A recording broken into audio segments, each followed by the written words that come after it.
Hola, soy Antonieta Royuela y les doy la bienvenida nuevamente a Sal de tu silla. Hoy nos acompaña una psicóloga maravillosa desde España y vamos a tratar un tema que está revolucionando las relaciones humanas. Yo soy Iván Sucre y hoy vamos a tener a la escritora y conferencista Alba Cardalda. Bienvenida, Alba. Muchas gracias, es un placer estar aquí. Bienvenida, nos encanta que nos visitas por aquí en Panamá. Pero antes de comenzar la entrevista, quería que nos comunicaras, que nos dijeras, ¿ya habías visitado nuestro istmo? ¿Habías visitado Panamá? Es mi primera vez aquí en Panamá y aún no he tenido tiempo de visitar todas las maravillas de las que me han hablado, pero el fin de semana sí voy a tener un poquito de tiempo. A nosotros nos encanta llevar a los invitados de paseo. ¡Ay, Sí. genial! Vamos a aprovechar. Pero sí has estado en la hermana República de Colombia y Costa Rica, ¿verdad? Sí, he estado en casi toda Latinoamérica, solamente me faltaban Panamá, Honduras y El Salvador. Así que ya una Ya menos, vas ya estoy marcando en la lista. Y Sí. es que tú tienes experiencia en vivir y en integrarte en estas sociedades. Luego nos vas a contar un poco más cómo llevó eso, porque sabemos que hoy estás aquí para contarnos de tus dos libros, unos libros que están súper bien, porque nos dan buenas herramientas para entendernos y entender a otros. Y eso me lleva a preguntarte, ¿qué necesidades viste en los demás, en las personas que te llevaron a escribir estos libros? ¿Cómo llegaste a eso? Pues bien, por una parte, por mi práctica profesional, ¿no? En consulta, veía que el tema de los límites era un punto al que siempre llegábamos, a pesar de que la persona viniera con otro tipo de consulta, ¿no? Hay personas que vienen pues, porque tienen ansiedad, porque tienen dificultades en el trabajo, con su pareja, con sus hijos, pero a pesar de que el motivo fuera cualquiera, siempre llegaba un punto en el que los límites estaban ahí, ¿no? La dificultad para establecer límites, para saber decir no de forma asertiva. Algunos eran muy agresivos, otros callaban mucho, no decían nada de lo que les molestaba, no eran capaces de poner límites. Entonces me di cuenta de que ahí había un problema común a muchas personas. Entonces, esa fue una de las alarmas que dije, creo que aquí tenemos una dificultad generalizada, ¿no? Compartida por casi todas las personas. Qué bonito que tomaste esa decisión para poder llegar a más personas, porque no solo a los que van a tu consulta, ahora todos los que compren su libro van a tener ese beneficio. Sí. ¿Cuándo surge aquella inquietud por la pluma? Por escribir, ¿cuándo? ¿En qué año? Uy, bueno, yo creo que escribo diarios míos personales desde que tengo 7 u 8 años. Entonces a mí siempre me ha gustado escribir y siempre lo he encontrado como una manera de volcar mis emociones, de canalizar lo que sentía, de entenderme a mí misma y también de conocerme, ¿no? Porque uno cuando después relee lo que ha escrito a lo largo del tiempo y de los años se da cuenta de muchas cosas, porque lo puede ver con esa perspectiva que da el tiempo y entiende cosas. Entonces, escribir siempre ha sido algo que me ha gustado. Y así como la idea de querer escribir un libro, precisamente justo antes de venir me quedé con unos amigos para tomar, para celebrar que ya venía, ¿no? Tomamos unas cervecitas y estábamos ahí en confianza y uno de mis mejores amigos me dijo, Alba, es que cuando yo te conocí a los 15, 16 años, ya me dijiste, mi sueño es escribir un libro. Y entonces eso me lo recordó, porque yo no recordaba y dije, mira, desde los 15, 16 que yo voy diciendo a las Estaba la personas, inquietud. tengo ganas, tengo el sueño de escribir un libro. Entonces la idea estaba ahí hace muchos, muchos años, pero cuando ya me puse en serio a escribir y me lo propuse como proyecto real, fue en el 2020-21. Plena pandemia. Sí, bueno, un poquito post-pandemia fue, sí, 2021 o 2022. Es que pasa el tiempo tan rápido. Sí. Sí, fue post-pandemia. Ahí fue cuando dije, quiero escribir un libro. Ya tenías más o menos la idea, el concepto de qué ibas a desarrollar de acuerdo a la historia clínica que nos comentas. Sí, porque además, bueno, debido a que yo había identificado esta dificultad que tenían todos mis pacientes y también incluso en mi entorno cercano, incluso yo misma he tenido a veces muchas dificultades para decir, ¿cómo puedo decir esto? ¿Cómo puedo marcar este límite? ¿No? Hice un reel hablando sobre esto y este reel se viralizó. Entonces, cuando este vídeo se viralizó en redes sociales, ahí me acabó de dar la razón de, bueno, aquí hay un problema y a la gente le interesa saber cómo resolver este problema. Por lo tanto, creo que este va a ser el tema de mi libro. Wow, qué interesante. Increíble. Mira, es la primera vez que noto que alguien toma la decisión, digamos, impulsado por las redes y no al contrario, que no sea por el efecto en las redes por lo que habías escrito, sino que está muy interesante. Súper interesante. Yo creo que como psicóloga, o los psicólogos tenemos como esa tendencia, ¿no? A observar qué le pasa a la persona, o en este caso a un conjunto de personas, para ahí extrapolar y decir, aquí hay un problema, ¿no? O esto está suponiendo una dificultad. Creo que es el ojo clínico que tenemos los psicólogos y las Ay, qué psicólogas. bien. Entonces, en redes sociales ocurre lo mismo un poco. Si tú analizas qué es lo que a la gente le preocupa o cuáles de tus contenidos se están viralizando más, significa que ahí hay una necesidad o un interés de la gente en resolver eso que le está ocurriendo. Entonces, saber leer entre líneas, eso te puede dar esa información, decir, bueno, pues voy a escribir sobre esto porque a las personas les interesa. Sin Súper duda, interesante. sin duda. Yo sí, yo quería que nos ampliaras un poco porque tú eres psicólogo clínico y neuropsicólogo. ¿Cuál es la diferencia en estas dos disciplinas?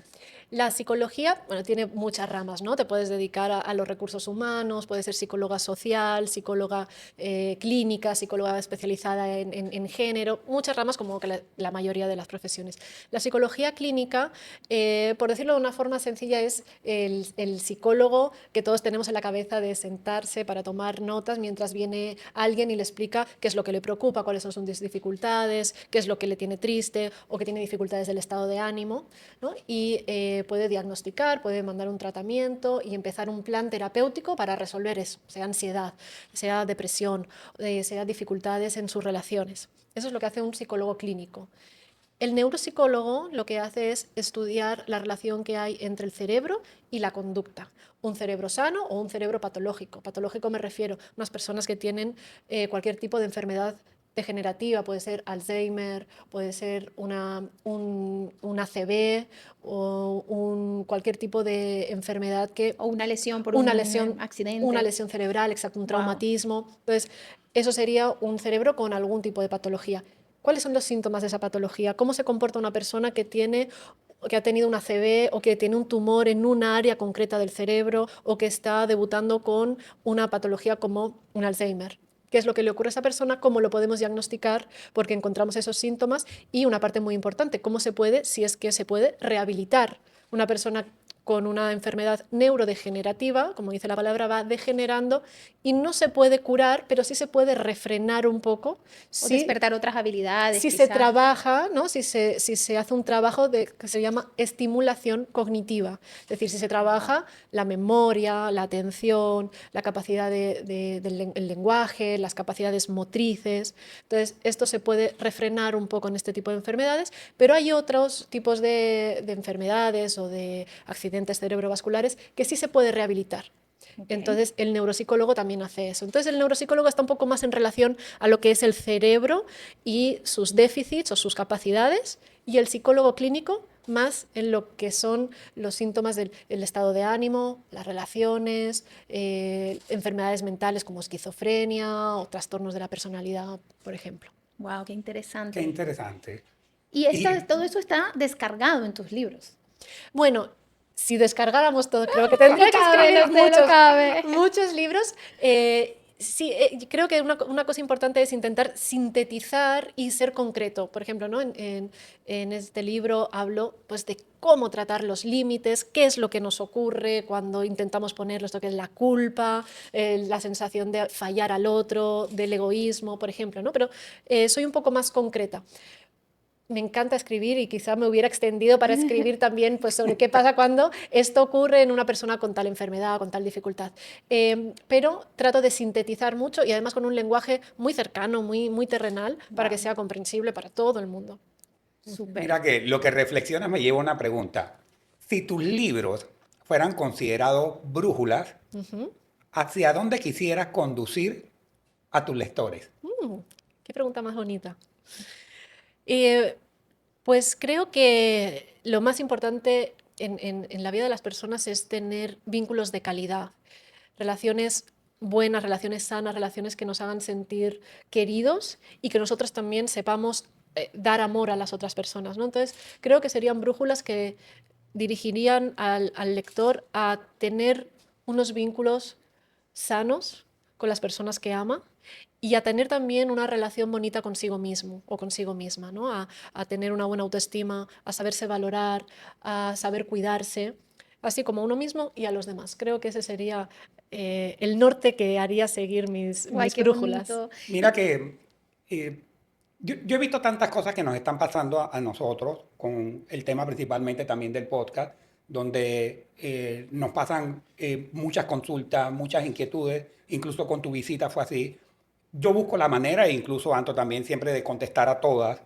A veces se vuelve algo muy complejo, pero lo que sucede con las redes, uno trata también de llevarlo a la simbología de tu vida cotidiana o tu vida real, de tratar de contestarle a todos y se hace tan complejo, entonces llega un momento dado en que no podemos cumplir y me quedo pensando cómo hacer, ¿no? Porque tiene que ver con tus libros también, de buscar como un contenido o cómo relacionarnos, de no sentirnos mal con nosotros mismos, porque no podemos contestarle a todos, pero a la misma vez lo de las redes es algo tan macro, tan grande, que no sabíamos que iba a tener, digamos, ese alcance o que no íbamos a poder tener la visión de alcanzarlo, ¿no? Es difícil porque no estamos preparados los seres humanos para poder manejarnos con tanta gente, con tantas personas, porque nosotros estamos poco diseñados para tener un círculo de conocidos o de amistades de unas 150 personas más o menos, ¿no? Ya cuando excede de eso no nos da el tiempo o la energía para poder atender de forma óptima, como nos gustaría, a más personas. Entonces Correcto. tenemos un límite, es finita nuestra capacidad para poder dar la calidad que queremos dar a las personas que nos rodean, ¿no? Entonces tenemos que partir un poco de la base de entender que no es posible, o sea, no estamos diseñados para eso. Y de alguna manera eso ayuda a que no sintamos que no lo estamos haciendo porque no queremos o porque no nos da la gana o porque pasábamos de hacerlo, sino porque realmente no es posible, ¿no? Hay maneras de intentar dar respuesta porque uno quiere dar una buena respuesta o atender a las personas que nos hablan o nos preguntan, pero ahí tenemos que buscar, bueno, bien, puedo poner a alguien a quien yo le pueda delegar este Sí, el trabajo. community manager. Sí, un community manager, ok. Puedo explicar, por ejemplo, a través de historias, disculpen si tardamos en responder, pero tenemos mucha, ¿no? Dar de alguna manera una explicación para tranquilizar a la gente, que no es que no queramos responder, sino que no nos da la vida para hacerlo al ritmo que quisiéramos, ¿no? Pero tenemos que entender que no es porque no queremos, sino porque creo que a día de hoy estamos viviendo también como con unas expectativas cada vez mayores y a veces no es viable. Y eso muchas veces es la causa de ansiedad, del estrés. Nos agobia, Nos claro. agobia muchísimo porque no llegamos a la expectativa que nos hemos marcado y quizás que nos estamos pasando con las expectativas y tenemos que bajar un poco a lo que realmente podemos como seres humanos abarcar, ¿no? De capacidad. Exacto. Claro, para no caer en eso de estar presionando en nosotros mismos. Y entiendo que ese es el punto central de tu segundo libro, que Exacto. es no ser tu propio verdugo, tu propio enemigo, tu propio jefe malvado. Eso es, cómo dejar de ser tu peor enemigo, ¿no? Cuando uno es el que más exige, el que no se perdona un fallo, el que siempre está sobreanalizando todo lo que ha hecho, cómo lo ha dicho, recordándose los fallos, diciéndose que lo podría haber hecho siempre mejor, pero no se da ese reconocimiento de lo que ya sí ha hecho bien, de lo que ha avanzado, de lo que ha conseguido, de dónde estaba hace un año, o hace 5, o hace 10, y dónde está ahora. Nos cuesta mucho, ¿no? Yo tengo una consulta, Alba.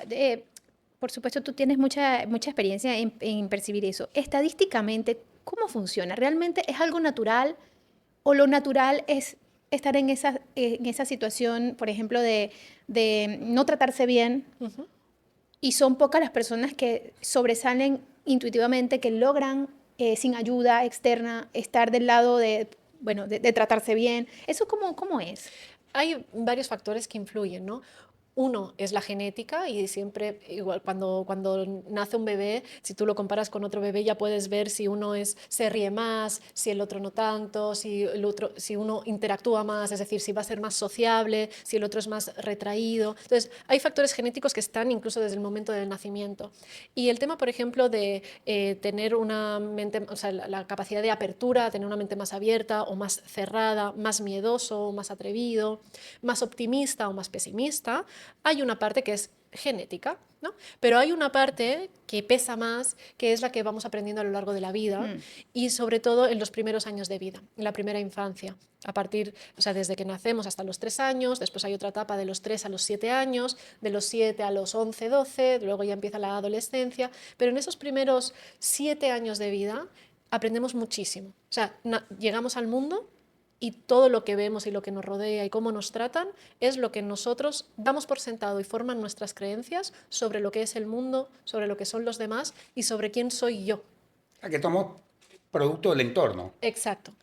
Entonces, cómo hablan los padres a los hijos en esa primera etapa va a ser crucial en cómo se va a formar su diálogo interno, en si va a ser más bueno, más amable, más compasivo consigo mismo, o si va a ser más duro, más cruel, si se va a estar recordando continuamente los errores. Entonces, la manera en cómo hablamos a nuestros hijos va a ser cómo ellos se hablen internamente cuando sean adultos. Por eso es muy importante poner atención en cómo hablamos a los pequeños, porque al final gran parte de ese tipo de diálogo se convertirá en cómo ellos se hablen a sí mismos. Entonces, si estamos... Qué interesante, te iba a interrumpir con algo que a la final es propio de nosotros dos, pero, y que tiene que ver con la pandemia, pero que rescato producto de lo que tú estás señalando. Nuestra chiquita, Andrea, cuando estaba en pandemia tenía 2 años, 3, 3 años. 3 años. Y Andrea prácticamente se crió con nosotros, evidentemente, porque estábamos todos en teletrabajo, todos estábamos en casa. Al llegar la posibilidad de ya ingresarle, aquí en Panamá hay pre-kinder, lo que es pre-K, que es antes de kinder. Y cuando la llevamos a hacer los exámenes y pasamos por toda la parte de psicología, que es un proceso de ingreso, la escuela nos dijo que ella podía entrar directamente a kinder con 4 años. O sea, normalmente en Panamá es 5 años más 6 meses. Entonces estaba un año adelantada. A mí eso no me gustó en lo personal, pero lo acepté porque volvimos a hacerle las pruebas y salió igual.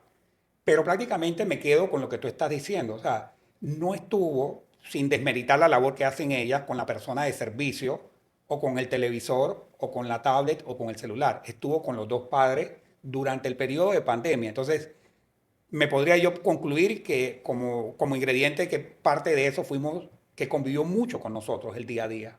Y si ese día a día fue amable, le hablabais y la cuidabais con ese cariño, ella fue incorporando ese trato y esto tiene un impacto en el cerebro. Y es una de las partes de la neurociencia que me fascina porque son estudios muy bonitos, ¿no? De cómo influye la ternura con la que le hablan los padres a los niños en su desarrollo cognitivo, por ejemplo, a diferencia de padres que son quizá pues, más hostiles o que hablan sin esa ternura, que no significa no ser disciplinado, ¿eh? Uno puede ser disciplinado y a la vez tierno y a la vez y amable, pero esa diferencia entre cómo unos padres que hablan con amor y ternura a sus hijos, a diferencia de cuando les hablan con hostilidad, es increíble. Entonces, eso favorece el desarrollo cognitivo. Yo te quiero decir, Alba, que yo creo que en ese lado nuestra hija está muy bien, porque ella si no quiere algo, no hay manera.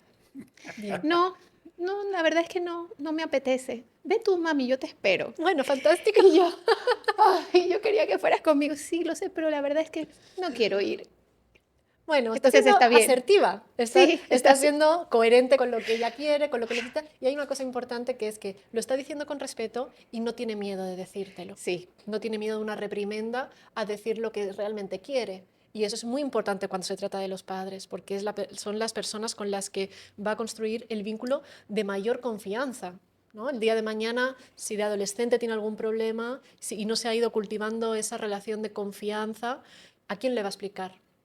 O quizás no se lo dice a nadie, se quede con ese problema y ese problema se hace mayor. Es importante que los niños sepan que pueden confiar en los Mira, voy a padres. rescatar algo que me llama la atención de esto, y es que ella, su cumpleaños número 6, ya estaba en la escuela, tenía muy poquitos compañeritos de clase, eran solo 9, y yo le dije, bueno, vamos a invitar a todos tus compañeros porque son muy poquitos. Es que no, es que ellos no son mis amigos, son mis compañeros de clase, pero no los quiero, no lo quiero invitar a mí. Pero tú estás enfadado. No, pero no es mi amigo.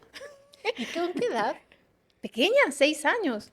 Me parece Fabuloso. Yo dije, bueno. O sea, un nivel de madurez Pero mira que yo lo terrible. atribuyo a eso, de que pasó mucho tiempo con nosotros, nos escuchó trabajar en casa, nos escuchó Dios. enfrentar todo lo que estaba pasando en la pandemia, nos vio cocinar con ella, nos vio lavar ropa, porque estábamos ausentes de todo tipo de apoyo, Ujú.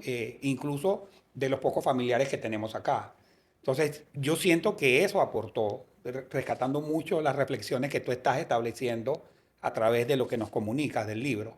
Para Pero mí, nunca es tarde, ¿no? Para nunca los es tarde. adultos, los que ya estamos grandes, si no empezaron nuestros padres, también tenemos esperanza. Claro, y además tenemos esa capacidad plástica del cerebro, es decir, esto de que a partir de cierta edad ya no podemos aprender o ya no podemos cambiar, esto es mentira.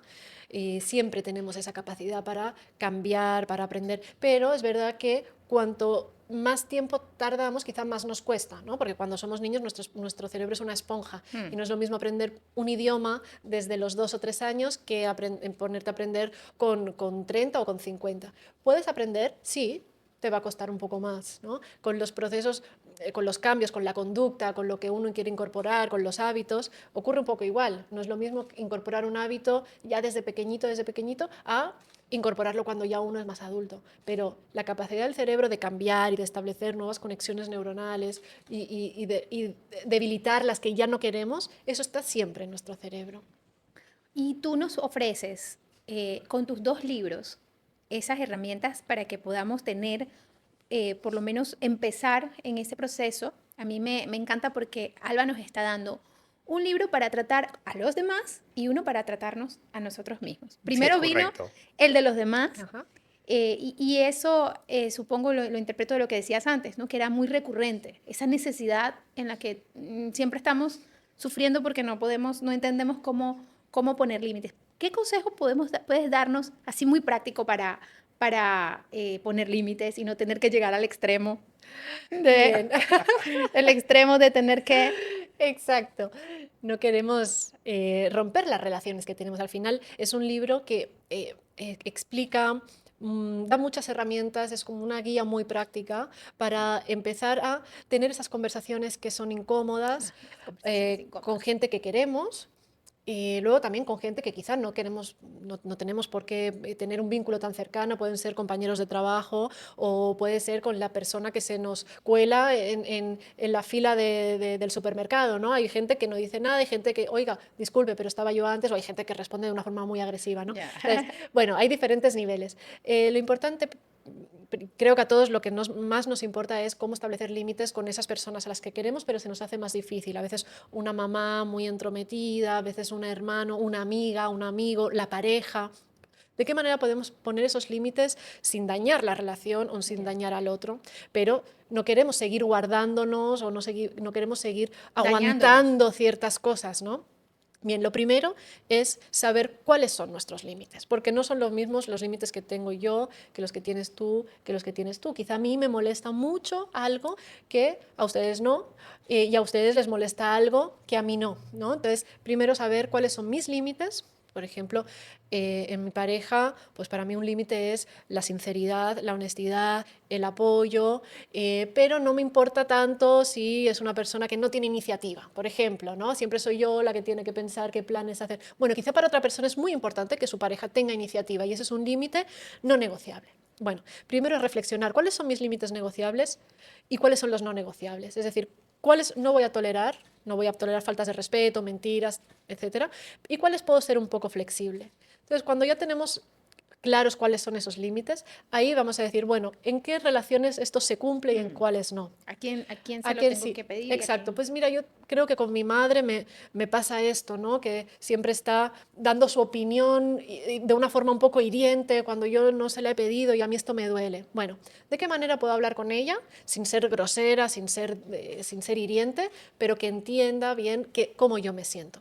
Pues algunos ejercicios muy fáciles y muy prácticos, por ejemplo, es cambiar las frases tipo tú por las frases tipo yo. Es decir, en vez de decirle a la mamá, mira, es que tú siempre te estás metiendo o entrometiendo en mis asuntos y no me dejas ser una persona adulta.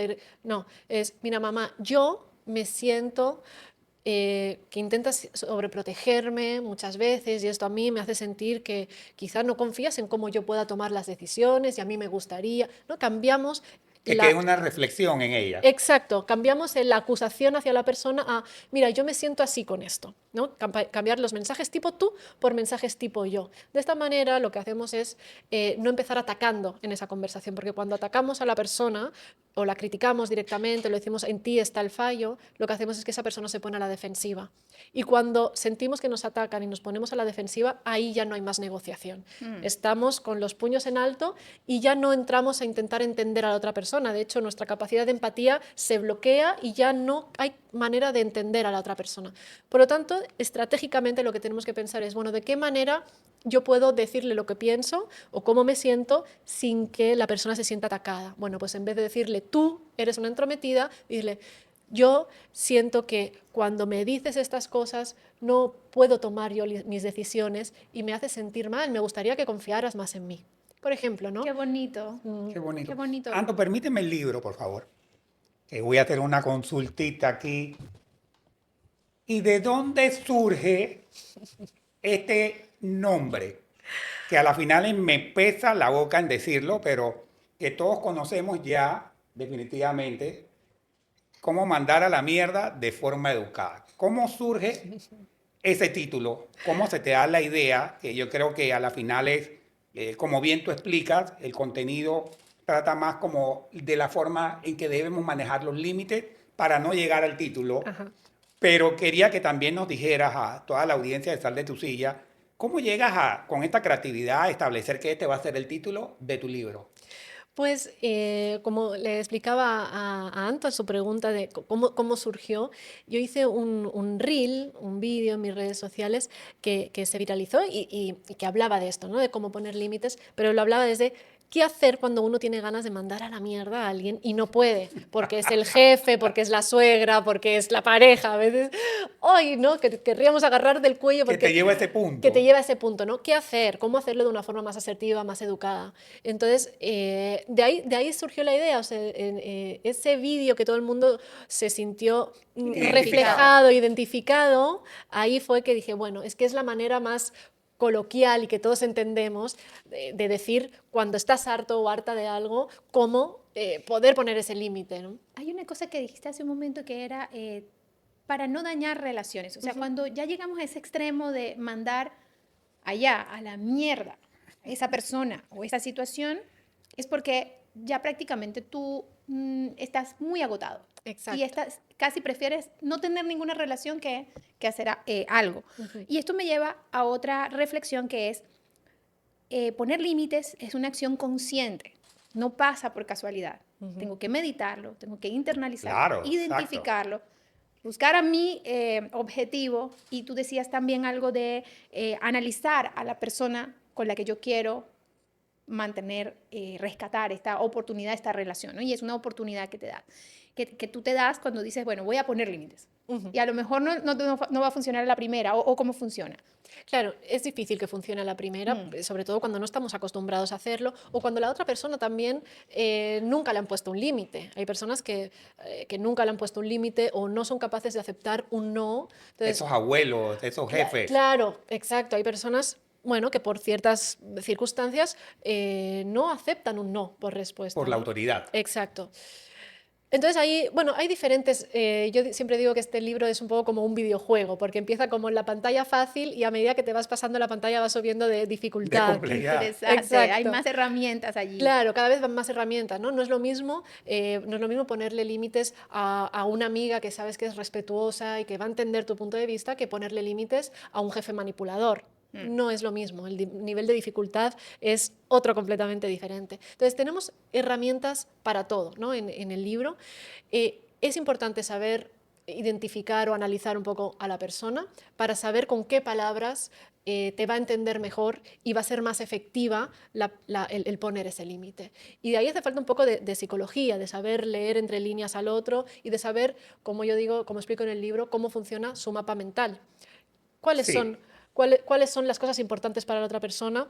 Si tú conoces cuáles son los valores de tu jefe, va a ser mucho más fácil explicarle o decirle que no te quieres seguir quedando después de tu hora sin cobrar la hora extra, por ejemplo, ¿no? Y de qué manera lo podemos solventar o de qué manera... Bueno, hay maneras de hablar, tener conversaciones difíciles con un jefe, hay maneras de tener conversaciones difíciles con una amiga, con la pareja.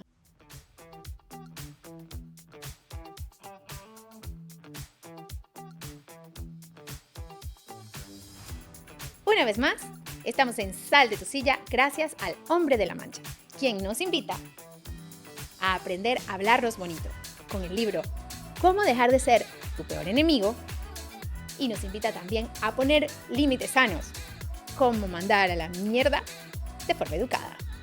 Sal de tu silla.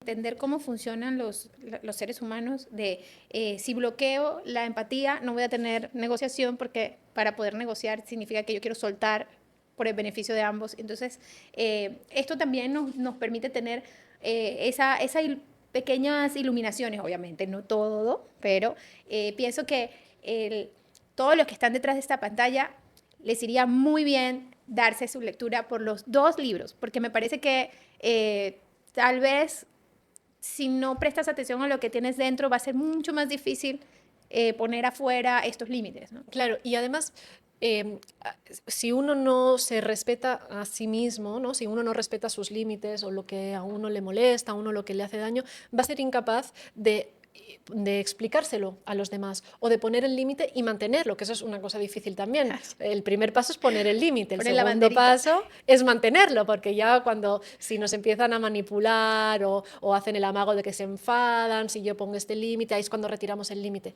y ahí fallamos, ¿no? Una vez que ponemos el límite, lo tenemos que mantener. Entonces, si nosotros no nos sentimos seguros con nosotros mismos o si no somos capaces de respetar esa decisión que hemos tomado, ese compromiso que al final adquirimos con nosotros mismos a la hora de decir, no, yo esto no lo voy a tolerar, si no mantenemos una buena relación sana y fuerte con nosotros mismos, esos límites tampoco van a ser efectivos y no los vamos a saber poner. Entonces es importante trabajar la relación con uno mismo, la seguridad, la autoestima, para luego también poder tener esos vínculos sanos con unos límites bien establecidos con los demás. Sí, sin duda. Yo creo que uno tiene que ser empático, ponerse en los zapatos de los demás, pero tampoco es caminar en los zapatos de los demás.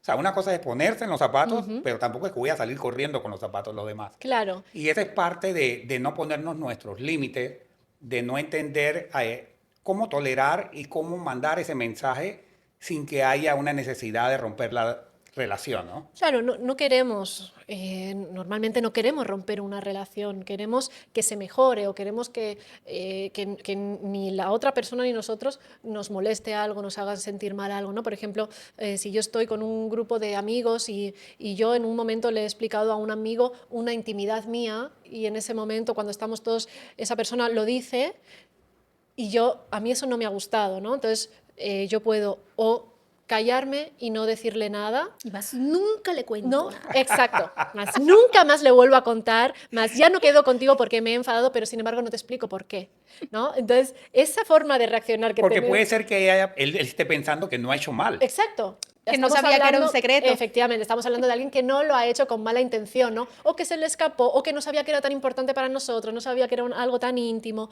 Bueno, si yo no le explico a esa persona, que hasta ese momento yo considero mi amiga, qué es lo que me ha molestado, probablemente esa relación se rompa, porque nos distanciemos, porque surjan una tensión, la otra persona no entiende qué es lo que ha ocurrido. Entonces, el poder hablar con esa persona, tener las herramientas para decirle, mira, lo que ocurrió el otro día, te quiero hablar de eso porque hubo algo que me molestó y es que yo cuando te conté eso era algo íntimo y no me gustó que los demás lo supieran. Yo sé que no lo hiciste con mala intención o que quizá no lo sabías, pero a mí eso me molestó, me afectó, ¿no? Esta forma de decirlo es una forma respetuosa, es una forma que se comprende y no se trata ni de decirle nunca más te voy a explicar nada o de callar, no decirle nada y nunca más seguir con esa persona o quedar con esa persona, ¿no? Entonces, esa es la manera en la que yo explico en el libro de cómo gestionar esas situaciones, cómo hablar con ese respeto, pero siendo honesto con, oye, a mí esto me molestó, me dolió y como quiero que podamos continuar con nuestra relación porque te aprecio, necesito decirte esto y necesito que esto no se vuelva a repetir, ¿no? Pero con respeto, con asertividad y fortaleciendo aún más la relación. Y puede ser que la otra persona no responda con nuestra expectativa, pero al menos nosotros pues dimos Sí. el paso hacia lo que Sí. creemos mejor, ¿no? Claro, Y gestionamos, ¿no? exacto. Uno es responsable de lo que dice y de cómo lo dice, más no de cómo la otra persona puede responder.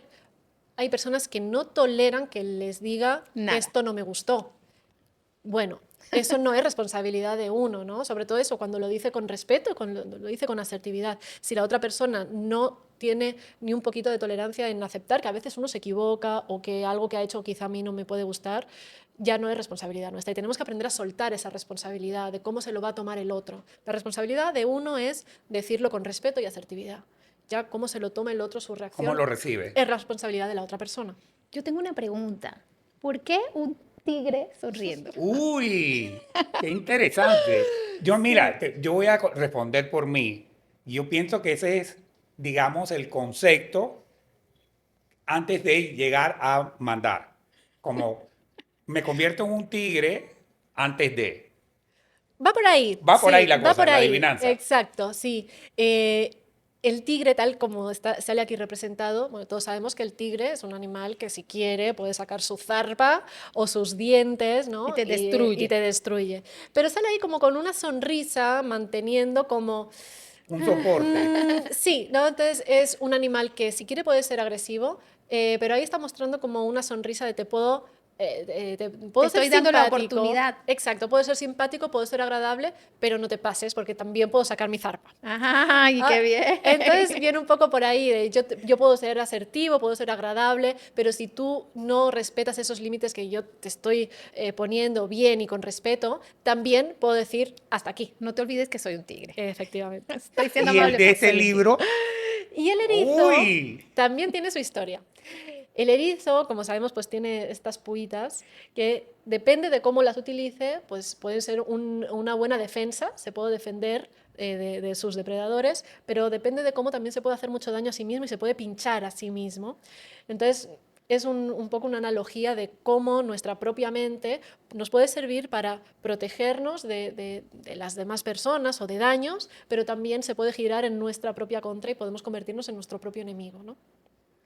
Qué mira, lindos. ya sabemos todo lo que quieren Sí. hacer una portada de un libro. Alba es especialista en portada de libros. Bueno, es que hace mucho la portada del libro, ¿eh? Total. Sí. Es lo que va a estirar la mano, ¿no? Para Sí, es lo adquirirlo. que, de entre todos los millones de libros que existen, pues lo que hace que un lector que pasa por ahí por la librería se fije en un libro o en otro, ¿no? Y luego el contenido puede ser mejor o peor, pero la Es como portada la del libro... banderita que decíamos antes. Exacto. Eso Esa es la primera. Eso es, Sí. eso es. Yo tengo otra pregunta. ¿Estos libros están destinados para un público especial o para todo público? ¿Puedo leerlos con mi niña de 8 años o es mejor que solo dedicado para un cierto grupo? No, a partir de la edad en la que la palabra mierda no es un gran taco, ahí esto es lo más fuerte que se va a leer en el libro, ¿no? El título. Y de hecho dentro del libro no se vuelve a repetir esa palabra, quizás en el último capítulo, que es cuando ya qué hacer si después de haberlo intentado todo de todas las maneras nos siguen Sale el tigre. pisoteando y sale el tigre, exacto.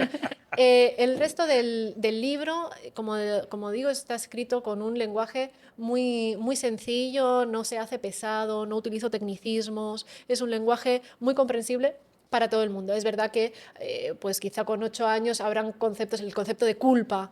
Bueno, quizás se le tiene que explicar un poco, pues, qué es esto de la culpa, ¿no? Quizá con según qué edad no se acaba aún de comprender, Pero bien puede es ser un obsequio para un jovencito de 14 años. perfectamente, porque además cuanto más joven aprendemos a entender qué es esto de los límites y que nos tenemos que respetar a nosotros mismos y también a los demás, yo creo que mejor. Creo que estamos Sí. aún a tiempo de construir una Excelente. sociedad respetuosa con eso. Yo comparto Excelente. contigo, la verdad que el lenguaje como está escrito es muy amigable. Se percibe y se digiere con mucha rapidez. De este libro, yo quería consultar sobre el tema de cómo eliminar o modificar aquellos, digamos, patrones preestablecidos que muchas veces vienen dentro de esa primera sociedad que es nuestra familia y que de alguna forma u otra, como dice el título, se convierte en uno enemigo de uno mismo. Eh, ¿Cómo cambiarlos? Sí, cuando nacemos en el núcleo de una familia donde se dan ciertos hábitos, ciertos Esos patrones. ingredientes. Exacto. Nosotros venimos como con unos ingredientes, ¿no? Y a medida que nos vamos haciendo mayores, esos ingredientes los vamos haciendo cada vez más nuestros y podemos ir sacando algunos e introduciendo otros que a nosotros nos gusten más, ¿no? Pero es verdad que esos ingredientes que pone la familia de origen son muy profundos, ¿no? Son nuestras creencias. Y esas creencias cuestan de ir modificando porque las tenemos muy, muy, muy arraigadas. Incluso a veces ni siquiera las identificamos, ¿no? Hasta que uno no va a un terapeuta, a un analista o se conoce mucho a sí mismo y las identifica y entonces ahí puede empezar a cambiarlas. Yo siempre explico que igual que cualquier cosa que aprendemos a hacer, a tocar la guitarra o a hacer un deporte, para aprender a ello primero hemos tenido que empezar muy poquito a poco, ¿no? Primero pues dónde está el do, el re... Entonces, eso poquito a poco que se ha ido después desarrollando y después ya tocamos de una forma totalmente automática. Es lo mismo que ocurre con nuestros patrones, nuestras formas de comunicar o de comportarnos. Y se establecen porque nuestras conexiones neuronales van repitiendo un patrón, repitiendo, repitiendo. Cada vez que se repite más, se hace más fuerte. ¿Qué pasa si empezamos de repente a hacer algo de una manera distinta y ya dejamos de hacer esta? Pues que este camino de neuronas se empieza a debilitar y se empieza a fortalecer esa otra manera de hacerlo que le estamos repitiendo una vez y otra vez y otra vez y otra vez. Ahí vamos fortaleciendo esa manera de comportarnos, de hablar, de hábitos, incluso de pensar, ¿no? De pensamiento. Exacto. Entonces ahí podemos cambiar nuestro patrón de pensamiento. Se basa en repetir de una manera. ¿Qué pasa? Que necesitamos mucha fuerza de voluntad, es verdad, y a veces herramientas externas que nos ayuden a seguir eso, porque uno dice, a partir de hoy voy a ser una persona más optimista. Y está un día y al día siguiente se le olvida y ya no es más. Así no podemos cambiar nuestro patrón de pensamiento, ¿no? Pero mira que la verdad, nosotros heredamos muchas cosas. Tal vez la sociedad sí haya cambiado un poco, pero todavía tú ves, y me corriges si estoy equivocado en lo que planteo, pero todavía tú ves familias donde el joven o el chico dice, yo estoy estudiando medicina porque mi padre es doctor. Ajá. Entonces, y yo le pregunto siempre, pero ¿a ti te gusta? O sea, ¿tú estás estudiando porque te gusta o porque quieres ser como tu padre? Entonces, es la ausencia digamos, de esa personalidad que ni siquiera le permite tomar una decisión de estudio. Y por otro lado, si nos vamos a todo el tema que está pasando con las redes, también a veces me confunde el hecho de que a pesar de que tú no puedes tomar una decisión ni siquiera de estudio, si veo una joven que tiene una cuenta en Instagram y se desnuda en las redes, pero no se desnuda en alma, no se confiesa, no sabemos cómo es ella, pero sí tiene la capacidad de desnudarse físicamente. Entonces, esos son conceptos con significados que a mí me cuesta mucho entender y yo creo que la sociedad en general.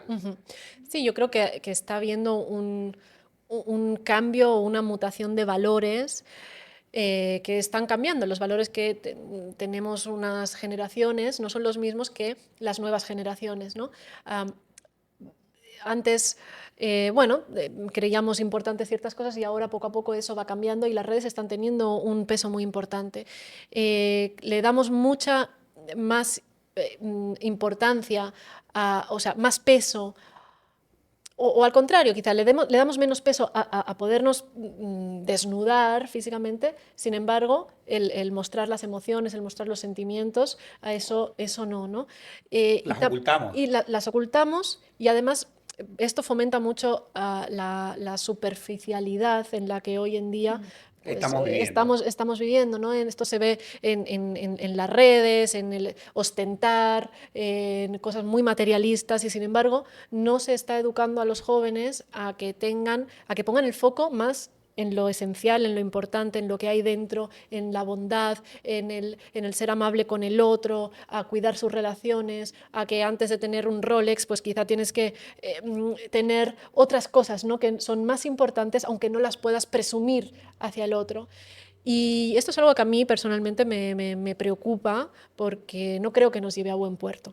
Sin duda. Yo tengo una pregunta para Alba hoy te vemos acá compartiendo este mensaje que busca mejorar las relaciones de las personas, entre las personas y consigo misma. Pero para que tú tuvieras esa fuerza de estar aquí hoy, tú antes tuviste un proceso muy interesante. Nos contaron que estuviste por ahí en unos países, que tuviste que tomar decisiones difíciles y adaptarte al máximo. Cuéntanos más, cuéntale a la audiencia Sí, esa historia. Bueno, es durante Un largos viaje. años, sí, fueron muchos años de mi vida en los que estuve viajando, porque en un momento determinado de mi vida en el que yo ya estaba pues bastante establecida, ya tenía mi trabajo, había estudiado mis másters, estaba como directora de un centro de neurorehabilitación ahí en Barcelona. Pero se dieron como ciertas circunstancias y yo quise parar un momento a replantearme, ¿no? Si ese estilo de vida, un poco de trabajo a casa y casa al trabajo y el estrés y la gran ciudad y no tener nunca tiempo para poderle dedicar a mi gente, a mi familia, si ese era el estilo de vida que yo quería y me llenaba, ¿no? Entonces, se dieron ciertas circunstancias como para yo poder hacer una pausa y dije, bueno, pues me voy a ir a un par de meses a viajar y bueno, y a recorrer un poco mundo. Pero esos 2 meses se acabaron convirtiendo en un estilo de vida durante muchos años en los que yo viví viajando, conociendo, mucha de esa época fue viajando sola, entonces me encontré en situaciones donde había que tomar decisiones, donde una se siente insegura porque sabe que se acaba de meter en un problema quizá y no tiene dónde llamar o a quién pedir ayuda. Entonces hay que tomar ciertas decisiones teniendo mucha psicología, leyendo muy bien a las personas que tienes delante y sabiendo bien de qué manera tú puedes salir sana y salva de esa situación. Pero también fue un viaje de conocerme a mí misma, de desprenderme de todo un poco lo más superficial, de no tener una ducha, una cama, agua caliente, un fogón donde hacer así y encender el fuego para poder cocinar. Entonces, acabas yendo mucho a lo esencial. A conocerte, aprendes a tomar decisiones por ti misma y aprendes también a valorar todo aquello que tienes, ¿no? El llegar a tu casa, tener una ducha, tener una cama, tener un techo, no pasar frío. Y eso te cambia la visión de la vida. Y también hace que puedas relativizar mucho más lo que para ti es un problema y lo que no. Lo que es realmente importante y lo que es algo que quizá hoy lo estás viendo muy grande, pero realmente no tiene tanta importancia. Te cambia la forma de ver las cosas, ¿no? Y también te lleva a hacerte muchas preguntas y a respondértelas. Entonces te permite tomar decisiones luego en tu vida, decir, bueno, si este es el estilo de vida que quiero llevar o no es el estilo de vida que quiero llevar, ¿qué tengo que hacer para entonces yo sentirme bien, sentirme plena, sentirme feliz? Que al final es un poco lo que todos buscamos, ¿no? Saber de qué manera sentirnos un poco más satisfechos con la vida que llevamos y poder determinar qué es prioritario y qué es secundario, ¿no? Qué hermoso, qué O sea, hermoso. se lo recomiendas a las personas que están así un poco abrumadas, que hagan una pausita y traten de ir a lo esencial. Exacto. Cada una a la manera que necesite. No, quizás no todo el mundo necesita viajar para llegar a lo esencial, porque bueno, pues hay personas que no para todo el mundo vale salir y salir con una mochila y irse sola a otro lugar, ¿no? Pero tendrá otra manera de llegar a su esencial. Entonces, que cada uno busque el camino que le va a llevar a eso, a ese lugar interior dentro de sí, donde la mayoría de veces están todas las respuestas que buscamos. Sí, mira que hago un comentario. Cuando Howard Schultz adquiere Starbucks en 1987, la idea principal era crear un tercer lugar, es decir, entre el trabajo y su casa, encontrar un tercer lugar. Y cuando tú entras a un Starbucks, eh, nunca hay caos, nunca hay caos. Te llaman por tu nombre, tal vez ni en la casa te llaman por tu nombre, le ponen tu nombre a lo que te van a entregar y tú te sientas a trabajar, pero en otro ambiente. Entonces, sí, sí entiendo lo que nos dice, que no necesariamente hay que coger un backpack e irse, Claro. pero sí, en el caso de él como profesional, él encontró ese tercer espacio. Y tal vez uno tenga que hacer esa pausa, como dice Anto, y como indicas tú también, para poder entenderse un poco más, ¿no? Esto es parte de ese viaje, de ese proceso. Y muchas veces nosotros asociamos el tema de madurez con edad, y no necesariamente es así. Madurez yo entiendo que es la comprensión de tu ser como tal, o sea, el entendimiento de ti, de tu yo interno, y de qué cosas te hacen felices, qué cosas tienen valores para ti, qué cosas te emocionan. te marcan, te desarrollan como ser. Creo que encontrar esas cosas son las que te hacen sentir vivo y las que les dan un poco el sentido a la vida, ¿no? Y pueden ser cosas muy diferentes entre personas, pero es importante para sentir que estás viviendo, no sobreviviendo ni haciendo tu día a día en automático, esperando que llegue el día en que ya no estemos, no, sino sentir que estás viviendo tu vida y pasa por encontrar cuáles son esas cosas que te hacen sentir vivo, que te emocionan, que te levantan el vello. Puede ser la naturaleza, puede ser la música, puede ser... Cada uno puede encontrar en diferentes lugares, ¿no? Y al final creo que es lo que todo eso lo resume es el amor. Es decir, el amor a lo que uno estudia, el amor a esa naturaleza, el amor a la música, el amor, ese sentimiento que cada uno puede sentir por diferentes actividades, cosas, personas, pero al final encontrar qué es lo que a ti te hace sentir ese amor es lo que le da sentido a la vida de cada uno. Yo creo que estamos llegando al atardecer. Acá nosotros cuando se está terminando el programa le decimos que estamos llegando al atardecer. Ahora Cuando bien, se oculta el sol. antes de que se nos oculte completamente nuestro sol del día de hoy, yo entiendo que tus libros son bienvenidos en cualquier persona, independientemente que no tenga una situación particular. Es decir, es algo bueno de saber. Son herramientas buenas de saber, aunque no tengas una situación particular. Pero ¿en qué casos o cuáles son esas banderas rojas en las que tú le recomendarías a alguien, oye, si tú ves a tu amigo o a tu pareja en estas situaciones, regálale este o este libro? ¿Qué ejemplo puedes darnos en donde definitivamente sería buenísimo que una persona lo lea? Bien, pues cómo mandar a la mierda de forma educada está indicado sobre todo para esas personas que o bien callan todo, aguantan todo, se dejan pisotear, dejan que les falten el respeto, están metidas en relaciones que no les tratan bien, ¿no? Y tú cuando ves a un amigo o una amiga que es así, ay, quieres actuar, ¿no? Bueno, este es un libro para esa persona. Ojo, también para esas personas que están en el lado opuesto y todo lo dicen de una forma agresiva y de una forma muy impositiva. Exacto. También, ¿no? Para que entiendan el volumen. Exacto. Y este libro es para todas aquellas personas que se le dan muchas vueltas a la cabeza, que sobrepiensan mucho y que son muy críticos consigo mismos, y eso es lo que no les permite ser como realmente quieren ser o como realmente son. Como pueden llegar a ser. Exacto, efectivamente, ¿no? Y todas esas personas que tienen muchas trampas mentales y que les sobrepiensan y eso les da ansiedad o siempre se están criticando, siempre se creen los peores, se comparan con otros. Bueno, todas estas trampas de la mente, aquí tenemos herramientas para dejar de tenerlas. Excelente. Bueno, espero que no se pierdan la oportunidad de llenar su mente de conocimientos. A mí me gusta, bueno, yo crecí en la época de los videojuegos cuando estaban empezando. Fui fanática de Mario Bros. 3.